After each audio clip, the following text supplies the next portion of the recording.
Hello, everyone. I'm Meredith Goldstein of the Love Letters Advice column, and welcome to another edition of a series I've been calling Taking Care. Back in March and April, when the pandemic lockdown started, Love Letters, the advice column, began this series where I began interviewing mental health professionals and other experts in self care about how we were supposed to cope and deal during a very complicated, unprecedented, and emotionally difficult time. Guests we've had have included an MGH child psychologist who talked about how the pandemic might affect kids.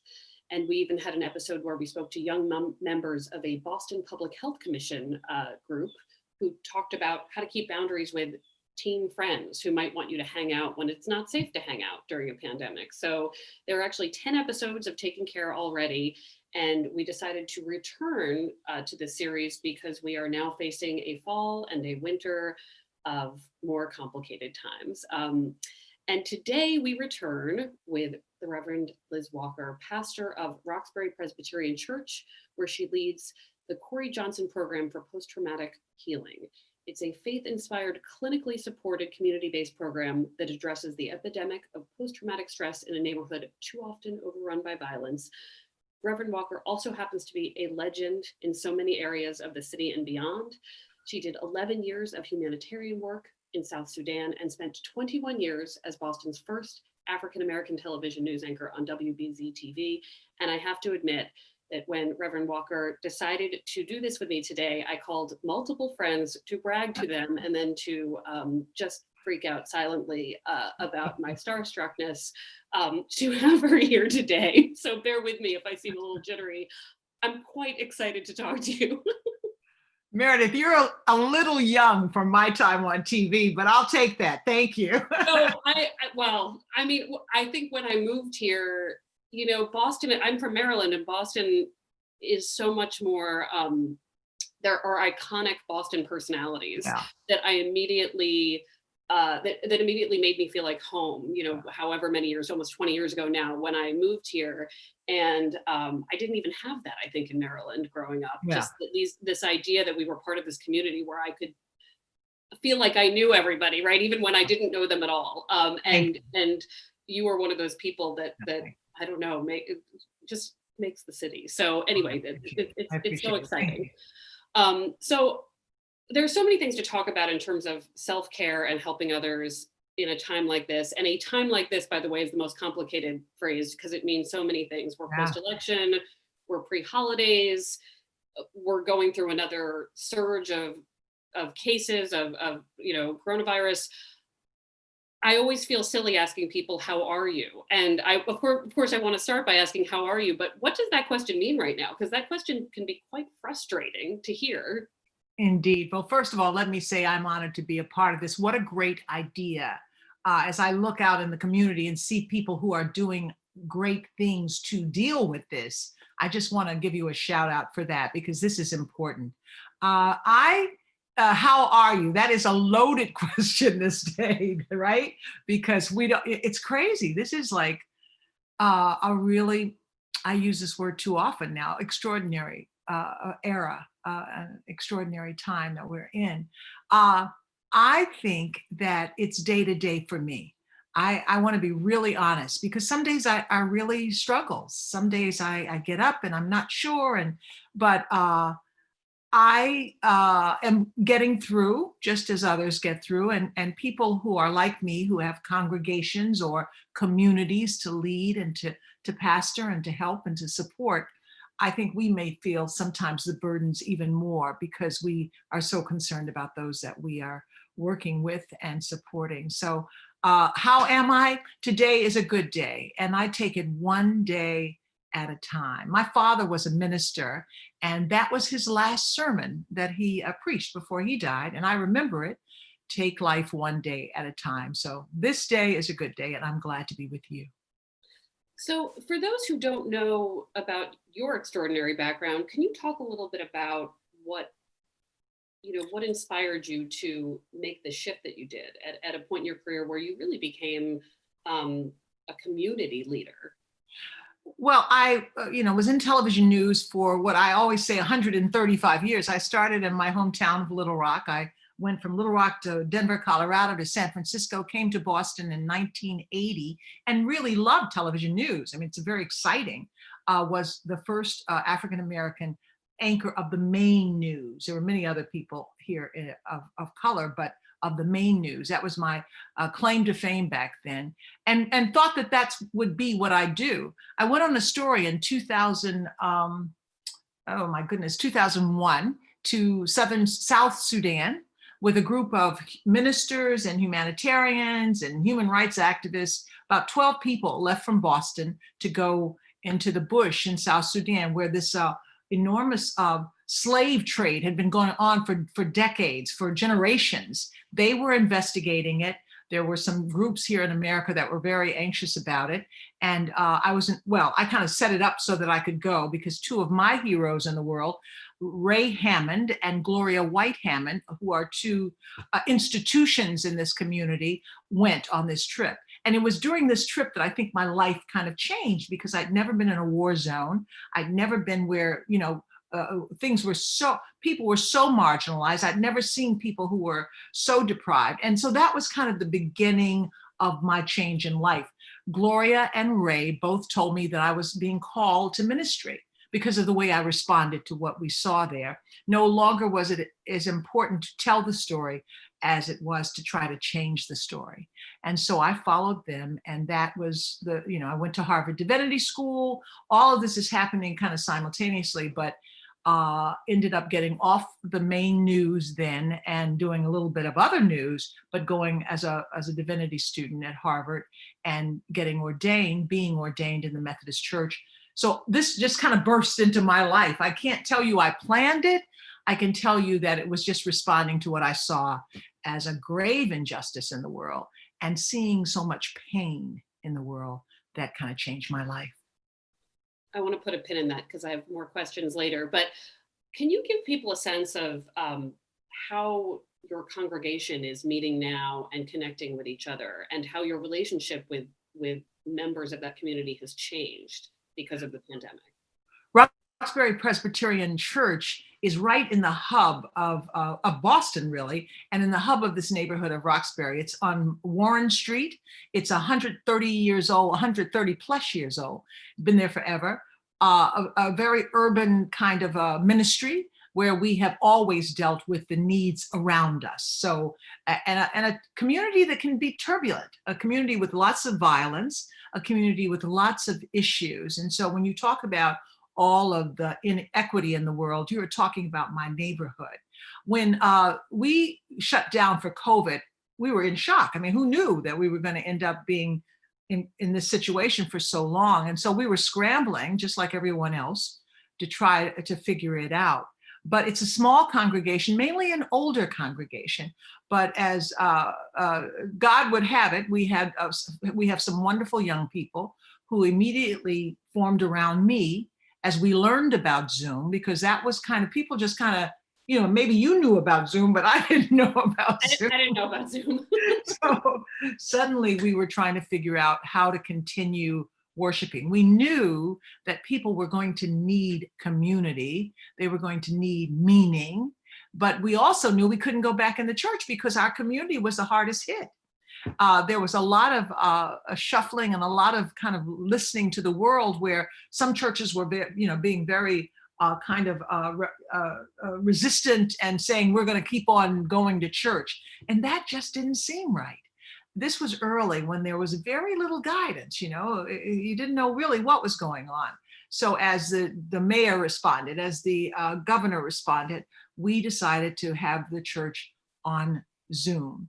And we have not looked back. And as a matter of fact, and this is not what you asked, but our church has almost done better in a way, because we now are a more national church. People's cousins and mothers and friends and sons and, are coming and joining us some Sundays. So we have a bigger audience in a way that we had, Sundays when we were there.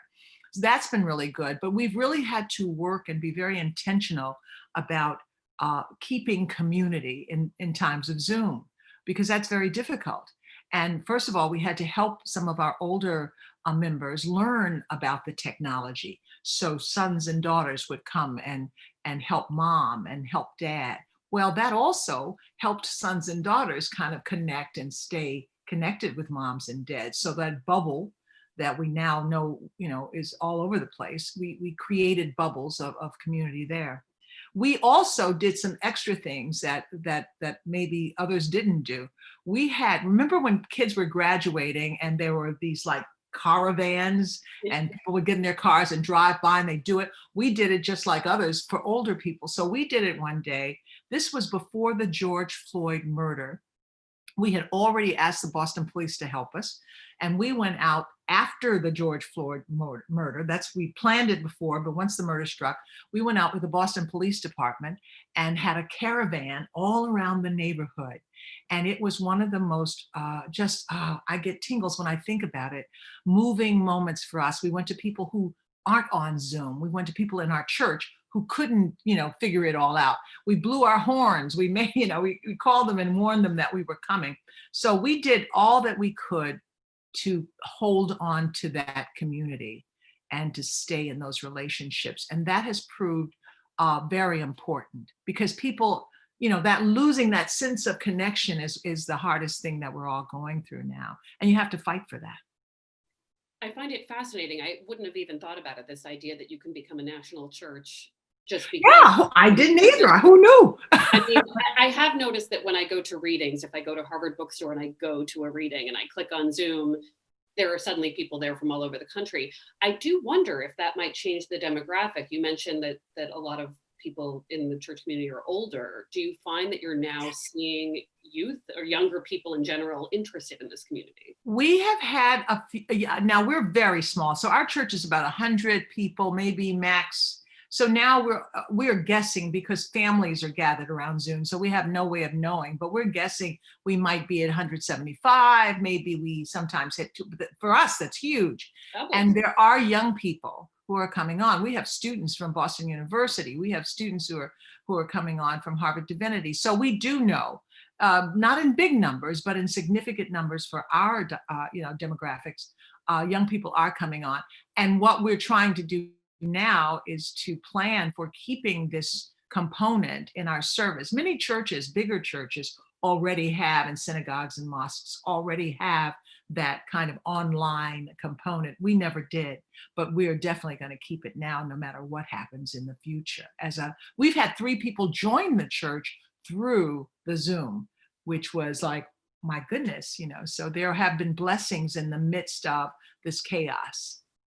What do you think? My sister, I got to see her after many COVID tests and figuring it out, but we were taking a long drive together and she asked me, are you a spiritual person? And it made me laugh because I've known her my whole life. So this is clearly something we hadn't talked about much, but I was really giving a more thoughtful answer than I ever had in the past about spirituality and the role it played in my life. And as a person raised as a pretty secular Jewish person, I think a lot about community as opposed to spirituality and maybe the one and the same. But I wonder what you're hearing from people about how spirituality might be more of a consideration in a time that is, as you said, so extraordinary, and people reconnecting with something they might have been exposed to when they were young and not thought of much again. I think that is the question and the answer of these times. I think that, I'm going to define spirituality beyond religion. I am a religious person and I belong to a church, and that is my faith, but there are many faiths. So I'm going to broaden it and answer you by saying spirituality is when you're looking for meaning, when you find meaning, when you have a meaning, when the world makes sense, or you can figure out how to do that, meaning making, if you will. And when these kinds of things happen, that's when you lose your sense of meaning. So this is when people are, I think, always looking for, what does this mean? What is going on? How am I supposed to think about this? And the fact that we kind of got hit with everything, a pandemic, and then the social unrest over the police shootings and the political, everything. It's like, is this the end of the world? I mean, that's the question. That's what people are asking, whether you're religious or not. Is this it? Is it what's going on?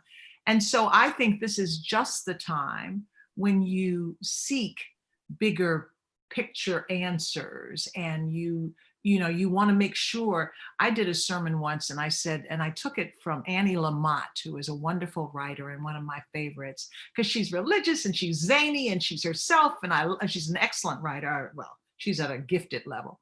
And her TED talk was 12 things I know for sure. So I did a sermon one Sunday at the beginning of COVID.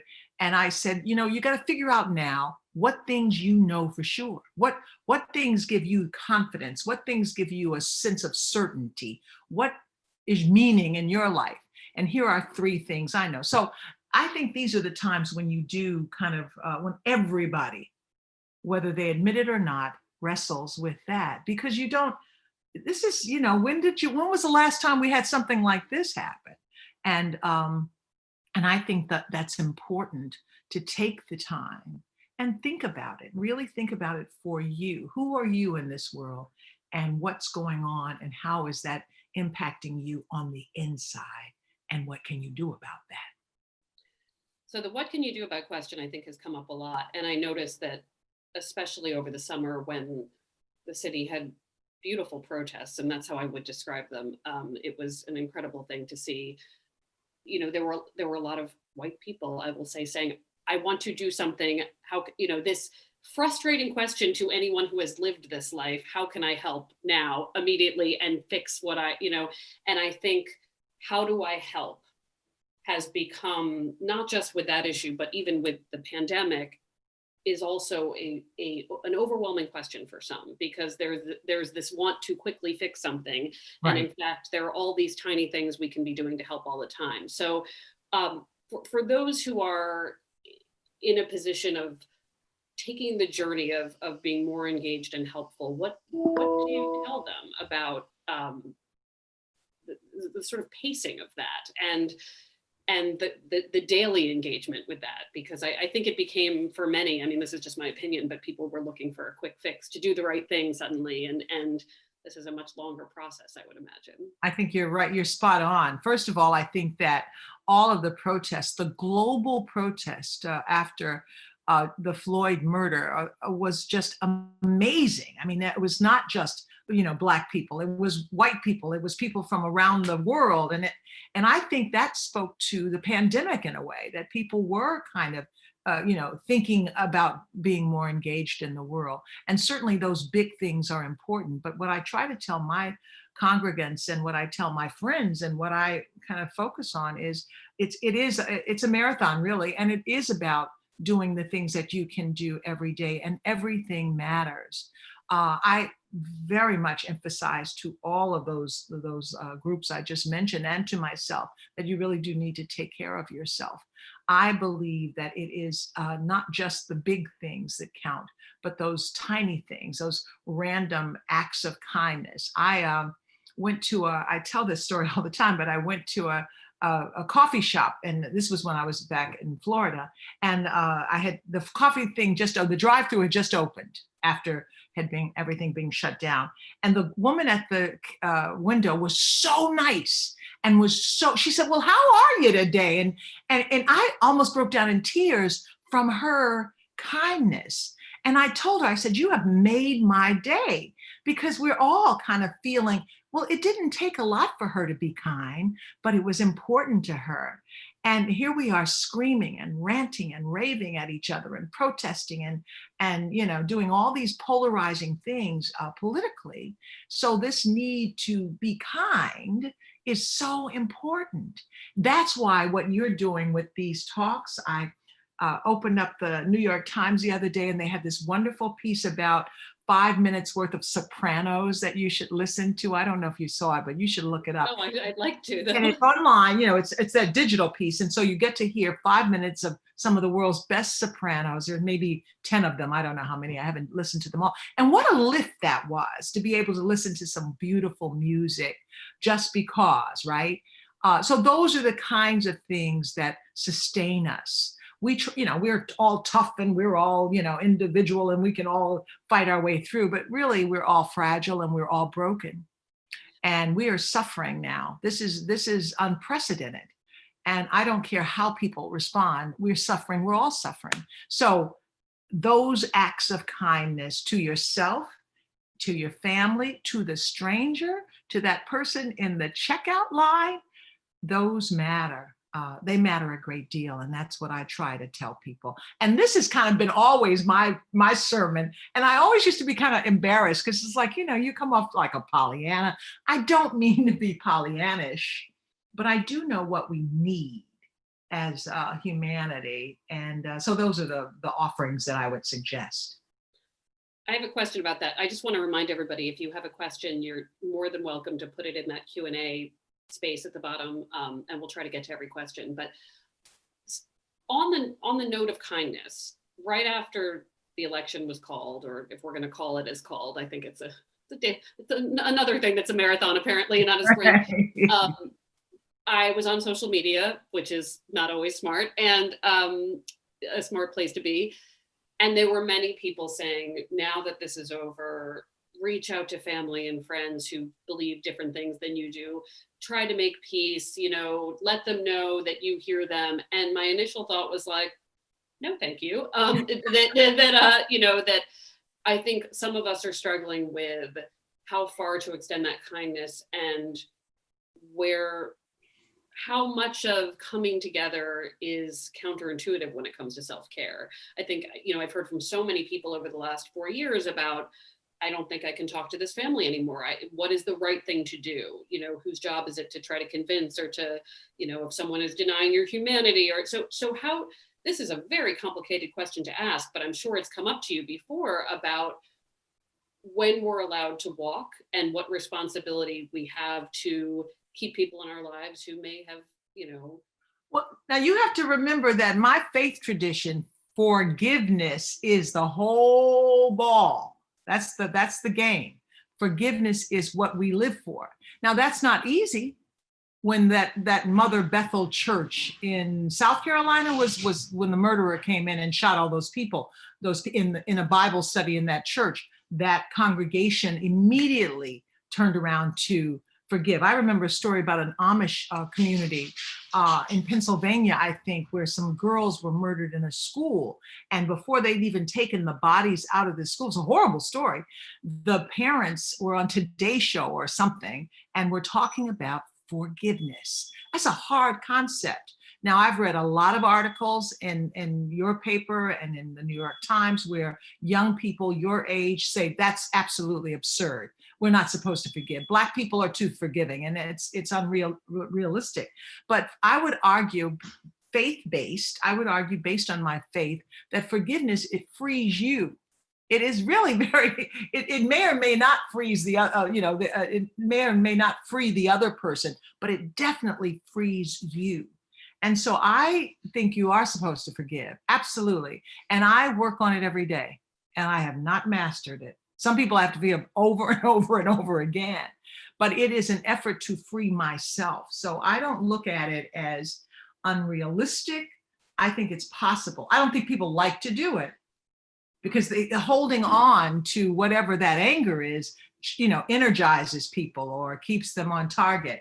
And it's definitely a generational thing for me, but I'm absolutely into forgiveness, to letting go, because in my faith tradition, I live by grace. That means that I've been forgiven. And so I try to pass that on. I try to pay that forward.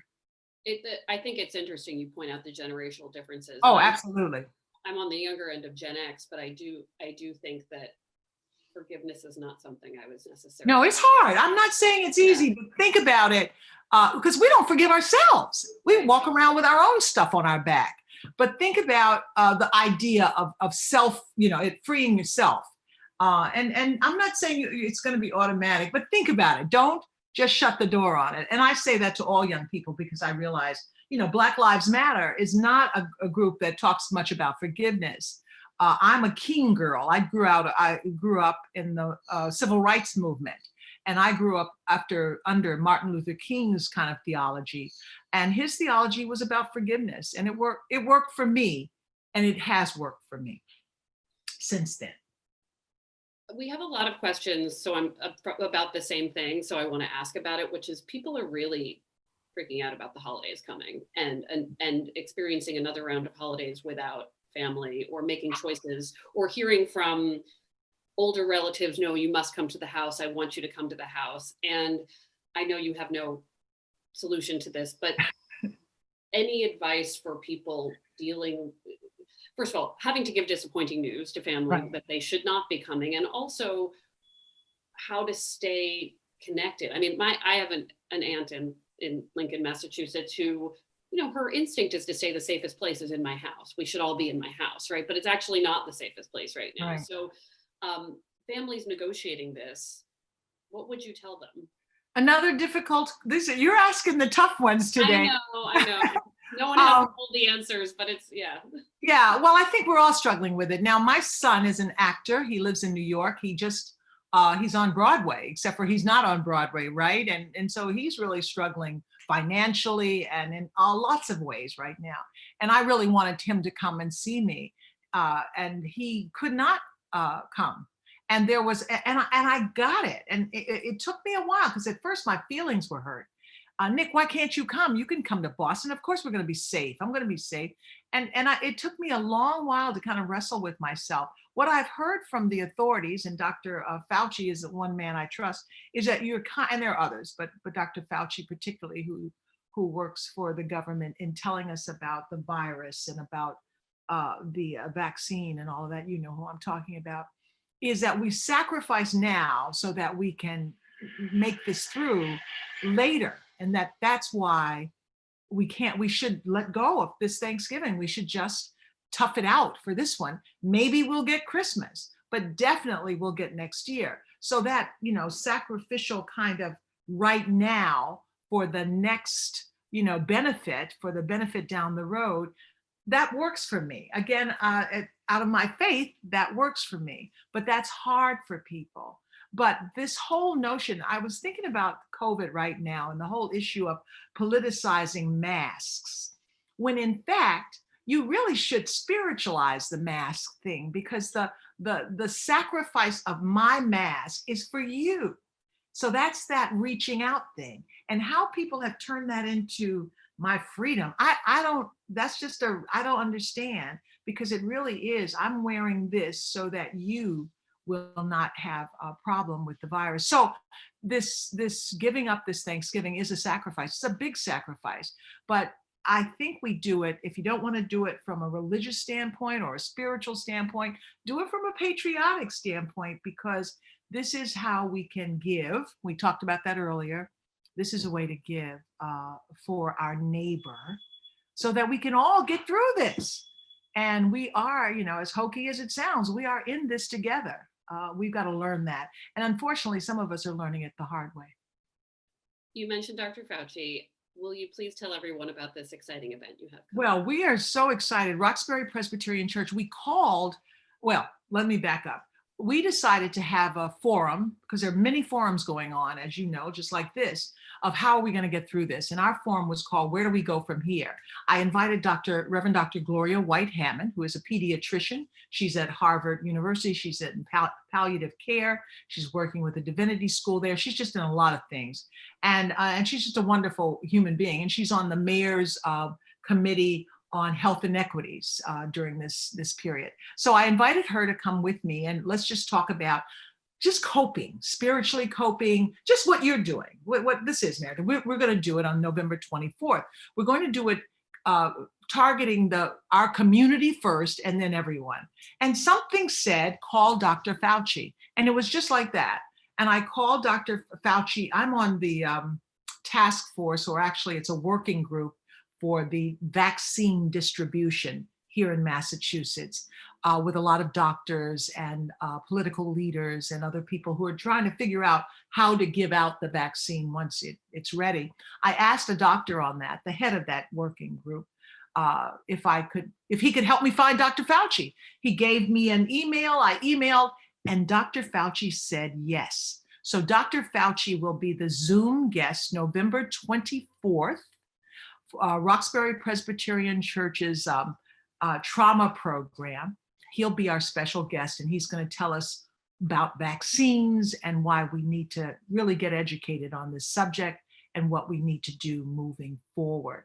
because I am a day-to-day person, I didn't bring the number, but you can call Roxbury Presbyterian Church for the information on how to get on our Zoom line. And thank you, Meredith, for letting me advertise that, because it is for the greater community. It's for all of us. The fact that Dr. Fauci said yes, I mean, this is a man who speaks to scientists and global leaders, and he chose to come to our church Zoom. That's amazing. That speaks highly of him. He doesn't know me from Adam. Unlike you, he did not grow up with me. So we're Well, very excited. I will make sure that when we send the email thanking everyone for registering today, that we put the link where they can sign up. So, Please, and I'll give you all the information so we can all, thank you. That's a great idea. I mean, it's an overwhelming thing to have him as a guest. It's, you know, it was when I was thinking of what I wanted to ask you, there are like 1,000 questions, most of which I know you can't give me the exact answers to because no one has the answers to them. But it must be a big thing, like to decide what to talk to him about, how, you know, what if I had Dr. Fauci in a room right now, I would probably just want him to tell me everything's going to be okay. Yeah, it is. It's overwhelming, but remember, I serve a community where there's a lot of doubt. There's a lot of mistrust about vaccines. So that's one of the issues, and that's one of the things we face moving forward. I mean, and for lots of reasons, people don't want to take the vaccine. It came out too quickly, or don't you remember Tuskegee, or you know, people don't trust healthcare, and so that's where we're going to focus with Dr. Fauci, because I think he is a trusted man. We listen to him when we don't listen to others. And I'm going to ask him, the first question is, what can you tell us? What's the latest information on vaccines? I mean, we all know that Pfizer now has this vaccine that's very promising. How's it going to come out? What happens if we don't take the vaccine? What happens if whole communities say they don't want to be bothered? So those are the kinds of questions that we're going to ask him. And then everybody wants to ask him, how do you cope? My goodness, this man, you know, he's amazing. Think about it. He gets threatened all the time. How does he manage? And so those are the kinds of things. And it's just amazing that he's going to do this for us. But I think it speaks to his character and his willingness to be in a community. Absolutely. It looks like we have a few questions about taming the inner child during this time where people want to go out and do things and explore, and also finding balance in work and home life. And that's been an issue. I have to say, since I started this in April, no one has known how to end their day, that work day. I know we had so many issues with work-life balance before this.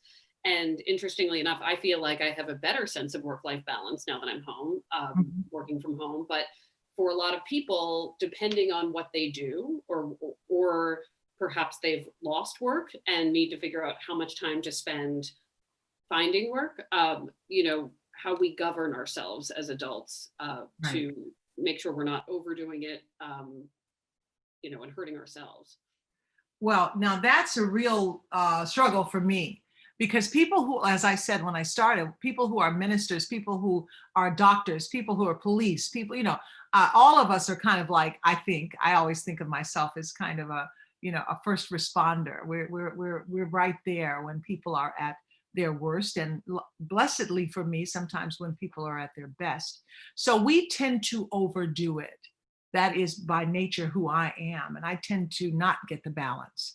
And I tend to always say yes. And I'm always out there. So that's one thing I've really had to kind of slow down and wheel back here this time, because you're at home.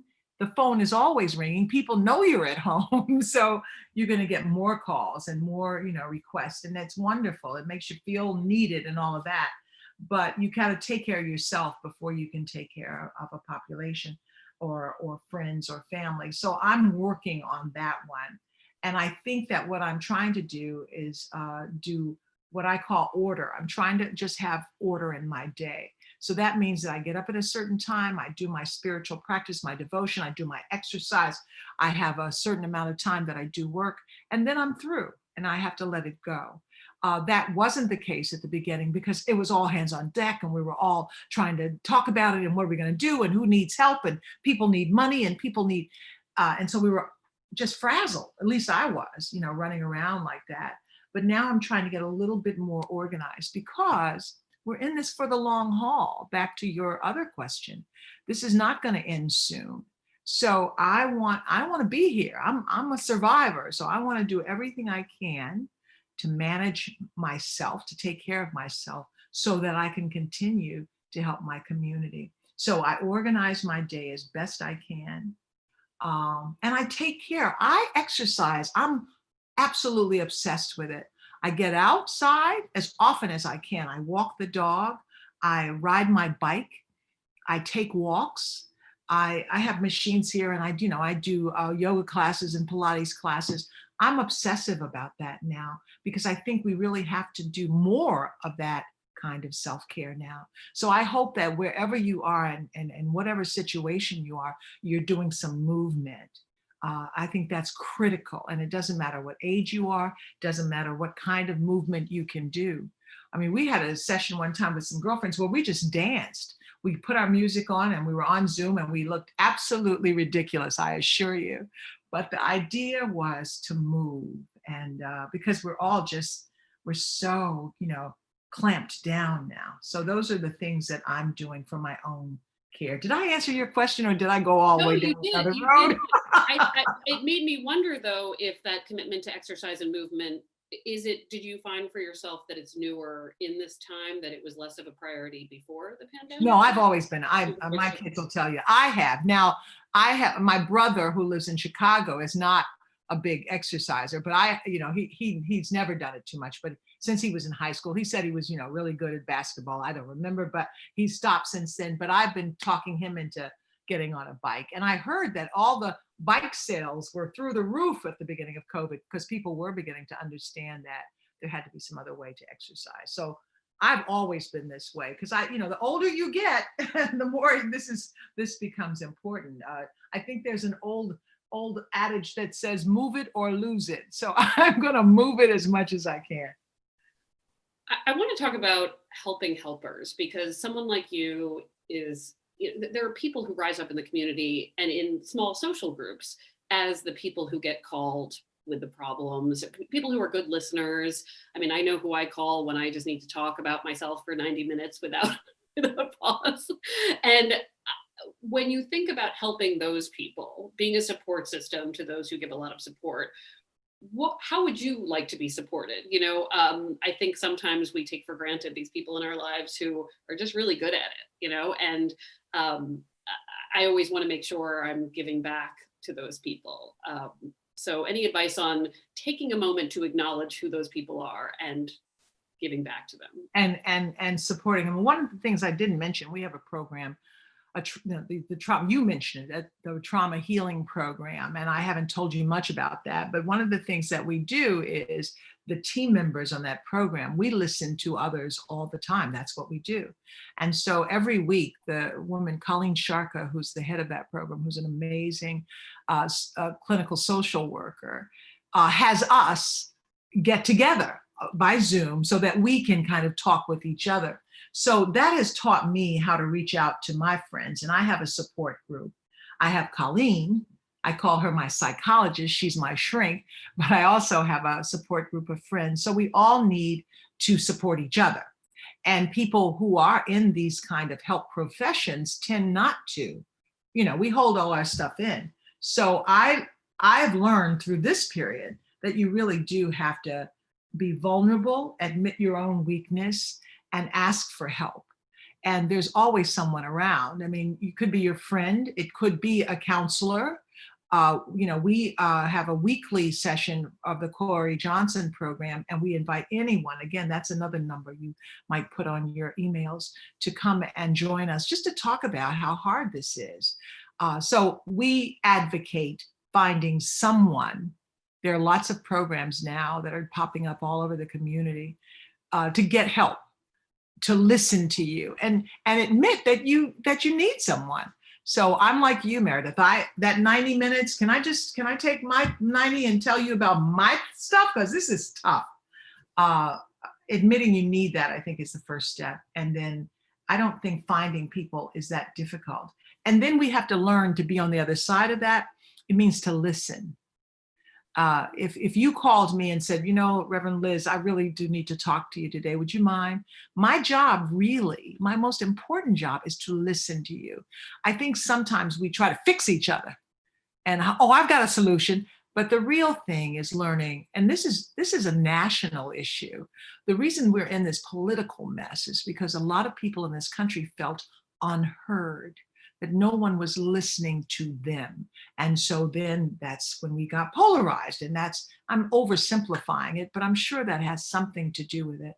We have to learn how to listen to each other and really take in what each other is saying. And then, take a deep breath and then another deep breath before you think about acting. We have a question about dealing with non-COVID related grief during COVID, and this one is about divorce. How do we deal with grieving normal life events amidst all of the rest of the things going on in the world right now? If you lost someone unrelated to COVID, I mean, as a advice columnist, I've just been getting very typical. I had a really bad breakup letters, and a breakup is really hard right now because you can't go over to your friend's house and eat a bunch of food and watch a bunch of movies. Right. I think that, well, I want to gently and lovingly say that everything is sort of COVID related, even though your grief may be, not because your loved one died of COVID or COVID related issues, but because COVID is such a big dark cloud over everything we do. We had a funeral of one of our older members who died of a heart issue, and what natural causes, you might say, had nothing to do with COVID. But of course, there were stipulations of going to the funeral home. There were certain things that we could do and couldn't do. Certain people couldn't come. So there's all these rules. And so I think you have to kind of take in the times. And then I think you have to know that you can grieve, that grieving is the price we pay for love. And this is a time of enormous grieving, and there is no how to grieve. I can't say, Elizabeth Kubler-Ross wrote The Stages of Grief, and we all want them to be these neat stages. And grief on any level, the grief of losing a job, there's no stage of that. You're going to grieve the way you're going to grieve. It's going to take as long as it takes. Be kind to yourself and allow yourself to go through that. There are books you can read. There are, again, people you can call, but know that grieving is the process, and it's going to be your way of getting through it, and you will get through it. But I can't tell you exactly when or how or all of that. But I can say that you could find people who would quietly stand or sit with you as you grieve, and I think that sometimes it makes a big difference. You mentioned grieving the loss of a job, and that is a wonderful segue to something I did. It's the thing I put a pin in at the start of this, which is that you were in a remarkable situation where so many people I talk to, perhaps they've lost a job, didn't like the job they had, and are now questioning, spiritually, if this is what they should be doing, or their entire industry. I spoke to a flight attendant yesterday who talked about, well, when will this ever really come back? She's furloughed, and she hadn't been doing it for very long. She started training in January. So she had about 6 months of flying time, mostly during COVID, before she was furloughed. And I think a lot of people need advice about how to move on to something new. Yeah. Without feeling very desperate about it or hopeless about it. It's actually a time where I feel like a lot of people can take a moment and say, well, wait, if this is unavailable to me, what else do I like? And you seem to have been called to do, to make the change that you made. But what advice might you give to someone who is considering this kind of transition? I think you should learn a little bit about change, knowing that change is difficult. But when you think about it, we're always in kind of a process of changing. We grow older. Life is about change. And so you have to, it's easy to say embrace the change, because that's not fair. If you've lost a job, you've got to grieve that loss. You've got to realize but you are bigger than that. Now, this is where I do a sermon called Preach to Yourself. I mean, know that there's more to you. I've changed jobs, I've changed houses, I've changed towns, I've changed I've changed everything, right, in my life over and over and over again. And what it's taught me is that I am more than any one situation, that there's many chapters in life, there's many colors of what life can be about. And ultimately, that's a good thing. But you just have to figure out a way through it. I think, again, be kind to yourself, take your time. I like to read, so I try to find every book I can find or article I can find or whatever on whatever the subject is. And there are a lot of wonderful writers who are telling us how, to handle change. Just take it slow. There are many other careers you can take. What we try to say during times like these are 99%, even 99.9%, you're going to get through this. You are going to get through this. It'll probably never be a chuckle, but it will be something you one day will look back on. I remember when 9/11 happened, and that was the day I left television news, interestingly enough, and started divinity school. And I literally was leaving out of the newsroom when the Twin Towers were falling. And I'll never forget, it was right before they fell. Dan Rather said, "Those towers will never fall." And they fell, and the whole world changed, and everything became just intense. And it was a time when we wondered if we were going to get through that. We're still getting through it, but we're moving forward. So my advice is you just kind of take a breath, breathe, and then go with the change, and you will get through just about anything. And I mean that from my own life. I think it's true. As someone who fears change in all ways, I am taking a deep breath as you say that. This is a good reminder.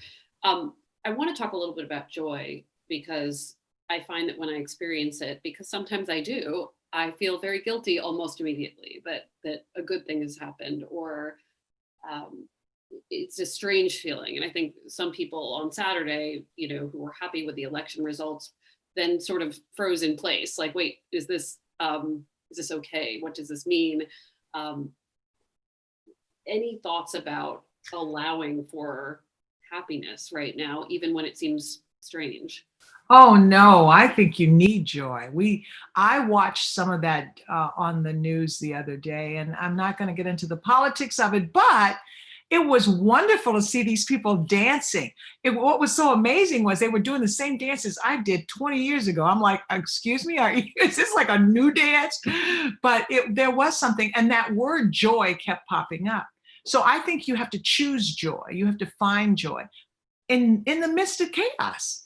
Babies are being born. Did you know that? I mean, there are babies coming into the world right now. There are many reasons to seek joy, and there is still joy. You just have to look a little harder for it. It's all a choice. I am reading a wonderful book. Say yes, it's Yes to Life by Viktor Frankl, who also wrote the book The Meaning of Life, A Man's Search for Meaning. Who I think you may know him. I mean, he's such an incredible um, kind of iconic figure who went through Auschwitz, who went through the concentration camps, and came out writing about what's the true meaning of life. And he wrote this book, Yes to Life, is wonderful. I guess it's his second book, but it talks about people in horrible situations who chose joy, who chose meaning. It's not a religious book, but it really speaks to my soul, because he says it's a choice, that you make a choice what's important to you, even in the worst of situations. So again, I think joy is wonderful. I seek joy every day. Now, it might be a little thing. It might be the dog and the dog being excited about going out for a walk.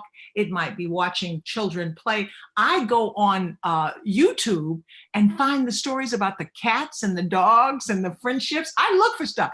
I watch Golden Girl. I watch Frasier. Excuse me, I don't want dark TV now. I'm looking for back in the day TV when it had a happy ending and there were lots of laughs. So I think you seek joy. And I think, in my tradition, it said you seek it and you will find it. You ask and you'll get the answer. And I think you should seek it desperately these days as a way to kind of breathe and get through this. I like the Frasier idea. That's good one for my list. Well, at the start of the pandemic, Sarah Rodman, who was a longtime Globe writer who now is in LA, she said, "I'm really finding a lot of help with Cheers, right? Yeah. Everyone Cheers. So, Any of those old shows, because they were simple then, you know? yeah, like it's just half hour, some Exactly. And laughter. there were lots of laughs. So, I think we look for ways to laugh. I know that what's going to happen right at the start, all the letters I received, well, some were from people dealing with breakups, but a lot were from people's spouses. I had a different kind of reader I had not heard from, families trapped indoors who are really sick of looking at each other. And it's been warm this week, but it's getting colder again. I people call me a lot to make sure I'm okay because I'm single and live alone. I'm okay. I can entertain myself. Good. I worry about people who are together because that's so wonderful. But on the other hand, it's a lot of exposure to the same people. So I have a difficult time advising people because I've never been in that house for that long with people. What do you tell people about patience with the people they love as we get more isolated again? Well, again, that's, one of the situations. I'm sharing a house with some very generous friends because as I said, I'm in Florida. My place is in Florida. And so this is a new situation for me to be, because I'm divorced and single and lived by myself most of my life after my son left, for sure. And even as a mother, he had his space and I had mine. So now I'm in a situation all over again. And I'm respecting, first of all, I'm loving the fact that people are so generous and that were kind enough to let me stay here so that I could continue to minister to the church. But I think everybody finds their own space. And I think that you have to be generous with your giving another person space. Marriages, I can't imagine. If my son is in New York, they were in this apartment which was about this big. I hate to put my son's business out in the streets, but it's a tiny apartment in Astoria. And I was thinking, how are they going to make it? But they learned to give each other some space in that time and to respect the other person needed time alone. So this is that kind of thing. I think that you find your own time. Now in this house, there are many rooms, so I can go in one room one day and do my reading, and then stay up in my room, and so you find. I mean, you have to kind of make your way through this in different ways. So if you have a small apartment, work it out with your roommate or your wife or your partner, whatever, on how to give each other a little space. I think that would be important now. And then lighten up, whatever we're going through here. This is crazy. It's all right to say that. So don't, I kind of take things very seriously. And sometimes I just have to remind myself, or I am reminded, lighten up. Don't overthink it. That's what my friend says here. So you're going to get through this. You just have to give yourself and your partner, wife, husband, roommate a break. You've given us some wonderful tastemaker tips, such as Frasier. I wonder if, before we let you go today, if there's any other self-care regimen you want to share with us, music you're listening to. You've given us some books, but I'm just always curious to know what people are, playing while they do dishes in the kitchen, or, what's the soundtrack? Well, I'm going with very uplifting, and sometimes it's really fast paced hip hop type music, but more and more it's softer and quieter and more thoughtful music. Goldberg Variations is something that I love. It's very light and melodic, and I think that helps me a lot. I believe music is hugely important in our trauma work. Every week we have an artist who either plays guitar or the saxophone or sings or something, because there's something about that rhythm that I think kind of calms our hearts and our spirits. So I'm with quiet music now, but light, reflective music. As I said, I listened to those Sopranos in the New York Times this morning. I guess it's been 2 or 3 days that this piece ran, and that was just very calming. I also would suggest that you find a spiritual practice. So for me, it's prayer and devotion and reading beautiful, uplifting words. For me, the Bible. You might have something else that inspirational words. affirming words. Start your day that way. Don't start your day, no offense to the Globe, but don't start your day with the news. Start your day with something a little bit more inspiring to give you strength so that you can read the news and get through whatever's going on. Take care of yourself because you're important. I do think the Globe is like a really good third thing to do. Exactly. Like number three. For me, it's like it winds up being about number three. So Absolutely. Absolutely. I want to thank you so much for joining us today, Reverend Walker. I'm delighted. This has been so wonderful, and I think you know, these are extraordinary times, and I know there are no absolute answers and fixes for people, but I do think just talking about it certainly makes me feel less alone. So I am incredibly grateful for your time. And Well, I want to say the same to you. I've caught your column and I think that you're doing a great job. And to be so young, you know a lot of things. So I don't know about, you know, well, thank you. I will take that to thank that's you. all. Yeah. But thank you because this is the kind of thing that's going to get us through. I mean, having these kind of forums. So continue on with these and so we can share with each other. This is good. And just to remind everyone, we will send out links to the event with Dr. Fauci so you can sign up. I will be watching. I'm so excited to hear the two of you talk. So, and all of these leaders talk about what's And next. we want to tell you also, I'm going to send you the Zoom link for our trauma program. So if you want to share your pain, you can do that too. We're here for each other. We've got to hold on to each other. That's what matters. Thank you so much. And thanks Thank you. for coming today. Be safe. You too. Okay.